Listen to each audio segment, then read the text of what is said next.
So today you'll have a quiz on the structure of DNA and replication. So the first thing that I want to go over is what DNA actually stands for.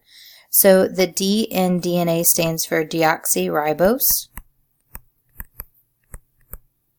The N stands for nucleic. And then the A stands for acid. All right, so we have our DNA. All right. The next thing that I want to go over is the structure. All right, so we know that the structure of DNA is known as a double helix. All right, and we know that it's a double helix because it is double-stranded. And then those double strands coil around each other to make that helix shape. So it kind of looks like a spiral staircase. So I know that if we were to flatten it out, it would look like this. And you would have your bases going across like that. All right. Now, the next thing that I want to go over is actually what is inside of this double-stranded helix. So, a DNA molecule is going to be composed of nucleotides that are bonded together. All right, so what's in a nucleotide? All right, a nucleotide is composed of three things. All right, the first thing you have is your phosphate group. The next you have is a sugar. And then DNA, that sugar is deoxyribose. Right? And then the last but not least, you have your nitrogen base.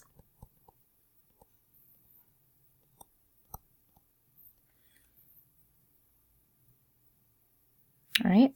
So anything that ends in OSE is going to be a sugar. Okay, so examples of those would be glucose, sucrose, fructose, ribose, deoxyribose.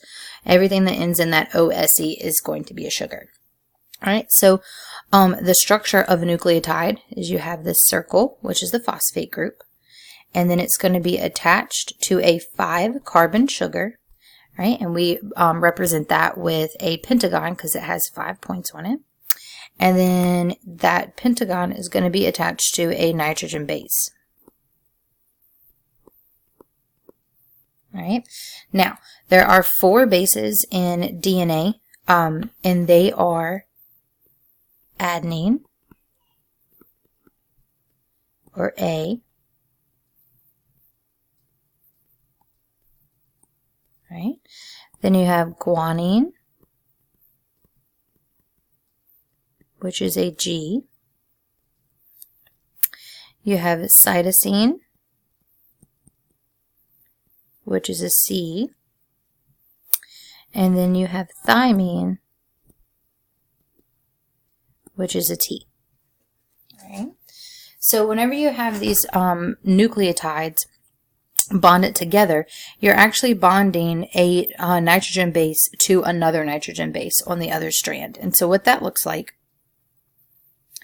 is, let's see, we have our phosphate, we have our 5-carbon sugar, and then we have, let's just say, an A on this strand.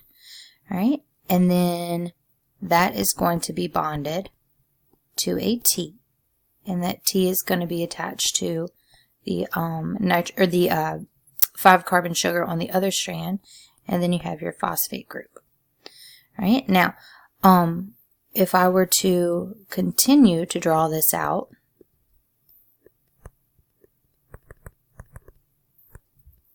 it would start looking like this, to where we would have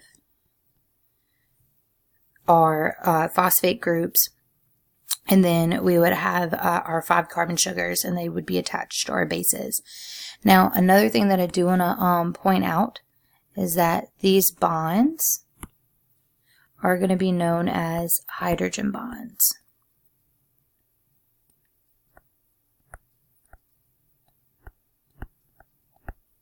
Okay, because the chemical formula, the chemical makeup of adenine, the structure, is going to have little hydrogens coming off of it, and so those hydrogens are going to bond to the hydrogens that are on the thymine.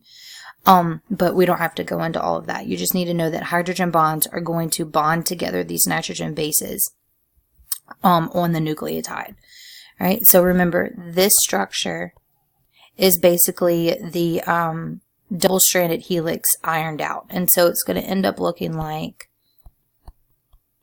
this, where you have your A, your T, G, C, and we'll just do that and finish it off. Okay, so which is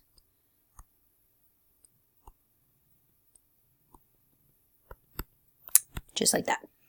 All right, now, the next thing that I want to make sure that we go over is our base pair rule.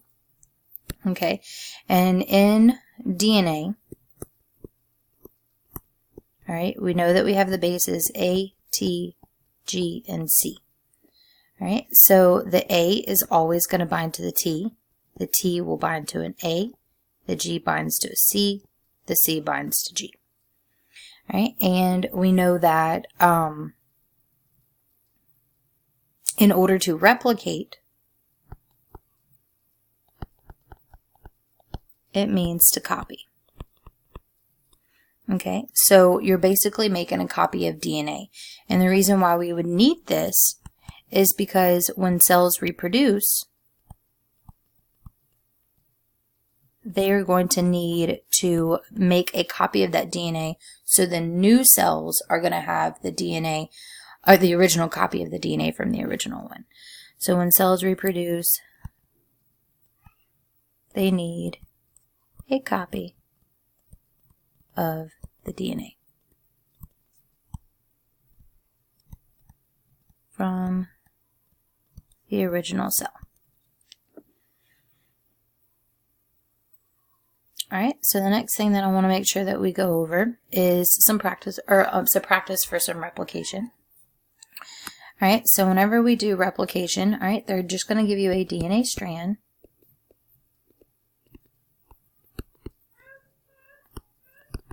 And it'll look like this.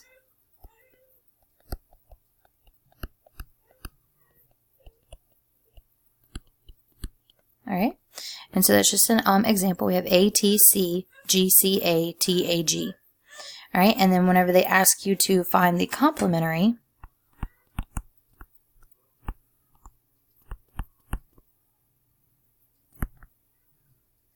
all right, that means that you are going to replicate or to copy. All right, and then that's where the base pair rule comes in at. So I'm just going to put a little star, and I put base pair rule. All right, so whenever you're making more DNA, that A is going to bind to T, that T will bind to A, C goes to G, G goes to C, C goes to G, A goes to T, T goes to A goes to T, G goes to C. And that's it. That's all you have to do for replication. Okay, another thing that we need to keep in mind that with DNA is that for the base pairs, okay, because A binds to T, if there were 50 A's in a DNA strand, that means that there's going to be 50 T's in a DNA strand. Right? Just like if there were 100 C's in a DNA strand, there would be 100 G's because those bond together. Okay, so now that we've talked about how to replicate a DNA strand and make the complementary strand, we're actually going to talk about the steps of DNA replication. Right? And it's really important to remember that replication is going to occur in the nucleus. And the reason why it occurs in the nucleus is because that's where the DNA is going to be housed. Okay? And so the DNAs in the nucleus stay in there because it's too big to get through those nuclear pores of that membrane. So at any point in time that they ask you where does DNA replication occur, because it deals with DNA, you know it's going to have to be in the nucleus because it's too big to get out. And then we're going to go over the steps of replication.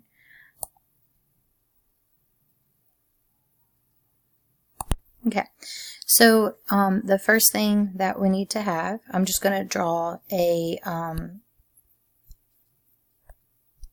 ladder, right? Because that's that helix that's going to be, if it were ironed out, it would look like a ladder where it would be the rungs or the grips and the rungs. All right, so the first step of DNA replication is you're going to have an enzyme called DNA helicase. I don't know why I'm... Here we go. All right, so DNA helicase, and anything that ends in ASE is going to be an enzyme. And we're going to talk about enzymes at either the end of this week or the beginning of next week. All right, so DNA helicase is going to come through, and it's going to break all of those hydrogen bonds, right? That's in between the nucleotides, okay? And then the next thing that's going to happen is that it's separated out into a replication fork. So it's going to look like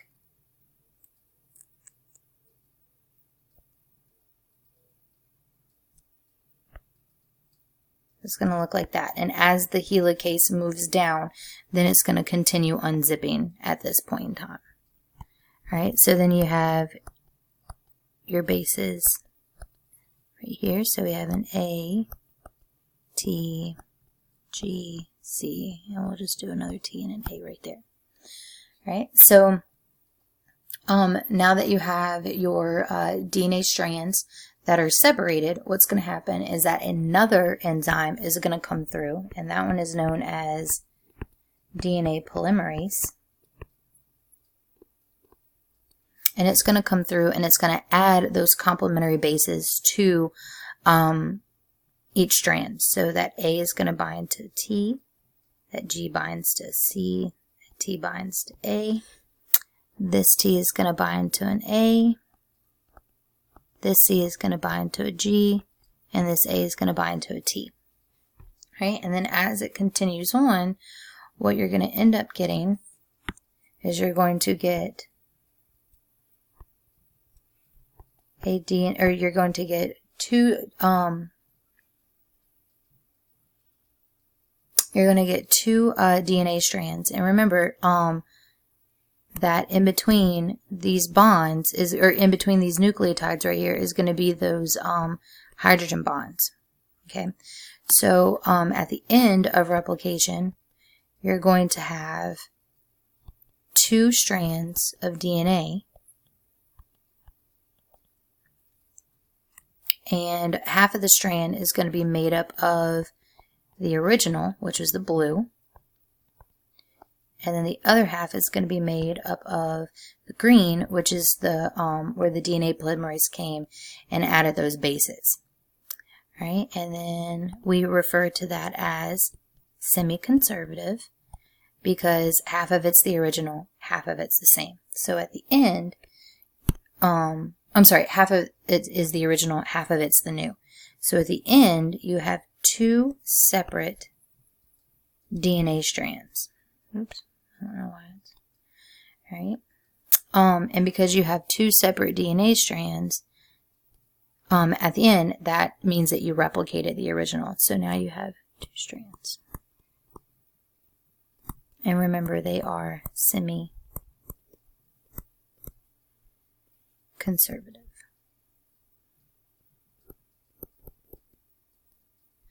All right, so that is it for the review. Good luck on your quiz. It's, I think 7-8 questions long.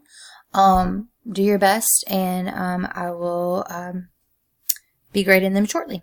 All right, thank you.